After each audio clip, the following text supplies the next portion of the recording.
Ich weiß nicht, was Sie gerade beschäftigt. Vielleicht Ihre Masterarbeit oder Ihre Dissertation?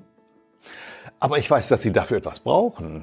Einen roten Faden, der sich aus den Grundelementen der Forschung zusammensetzen lässt. 1, 2, 3, 4. Verlaufen Sie sich auf Ihrem Weg nicht. In der Goddard School bauen wir Ihre notwendigen Schritte gemeinsam auf. Im Forschungsseminar. Dies ist eine bewährte Form des Lernens. Wir arbeiten gemäß dem Prinzip des Inverted Classrooms online. Es beginnt mit Vorträgen von mir und es gibt Aufgaben für das Abschlussmeeting, das wir live gemeinsam durchführen. In der ersten Einheit erkunden wir die Grundlagen und Merkmale des Forschens und Sie überlegen, inwieweit Ihr eigenes Projekt damit übereinstimmt. Bei der zweiten Einheit geht es um Forschungsmethoden und Sie überlegen, welche für Sie in Frage kommen könnten.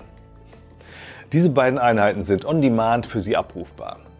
Und am Live-Termin präsentieren Sie dann Ihre im Anschluss an die ersten beiden Einheiten erstellten Entwürfe und erhalten dazu von allen Anwesenden Tipps und Hinweise, vielleicht auch Korrekturvorschläge. Boosten Sie jetzt Ihren Forschungsweg. Das können nur Sie selbst, keine KI und kein Ghostwriter.